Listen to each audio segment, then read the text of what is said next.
oficiais revelados só agora mostram que o programa Mais Médicos foi sugerido por Cuba e não pelo Brasil.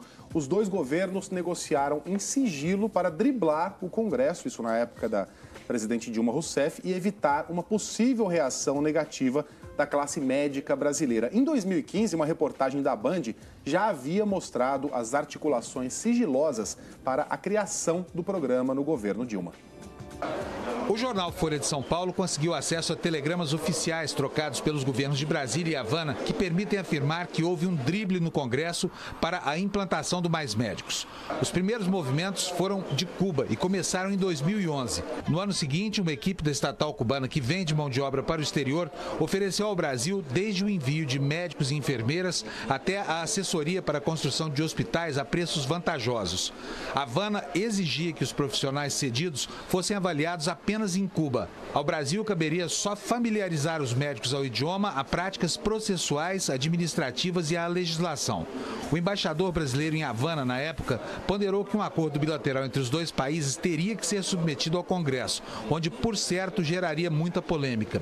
A OPAS, Organização Pan-Americana de Saúde, entrou como intermediária, caracterizando a contratação dos serviços como cooperação na área médica e não como acordo bilateral. As informações coincidem e corroboram as que foram reveladas pela Band em 21 de março de 2015. Na época, a nossa reportagem conseguiu acesso a um áudio da reunião em que o modelo de contratação foi decidido por assessores do governo Dilma Rousseff. Na gravação, uma das coordenadoras do Mais Médicos na OPAS se preocupa claramente em esconder do público o que parecia ser um importante objetivo do programa. Se a gente coloca governo cubano, se o nosso documento é público, qualquer pessoa vai entender que a gente está driblando a coisa de fazer o acordo bilateral e pode dar uma detonada nisso. A gente pode colocar neste TA Mercosul e Unasul, que vai dar, digamos, 2 milhões, para tirar o foco só Cuba e incluir países do Mercosul e da Unasul.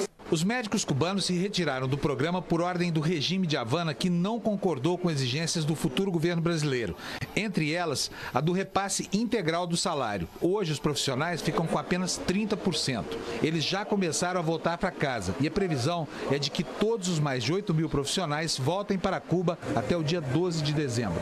Em Brasília, o futuro ministro da Saúde falou com a imprensa nesta terça, logo depois de ser anunciado por Jair Bolsonaro para o comando da pasta.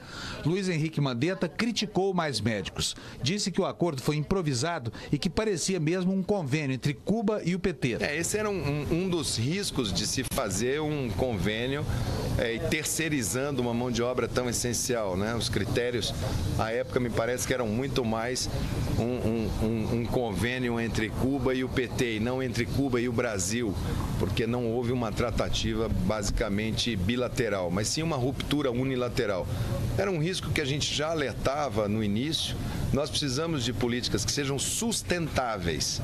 As improvisações em saúde costumam terminar mal, e essa não foi diferente das outras. As inscrições previstas no novo edital do programa foram abertas nesta quarta-feira. São mais de 8.500 vagas para quase 3 mil municípios. O salário é de R$ 11.800. Podem se candidatar profissionais brasileiros e estrangeiros que tenham registro em algum CRM do Brasil. Segundo o Ministério da Saúde, ataques virtuais comprometeram a estabilidade do sistema logo que o site foi colocado no ar.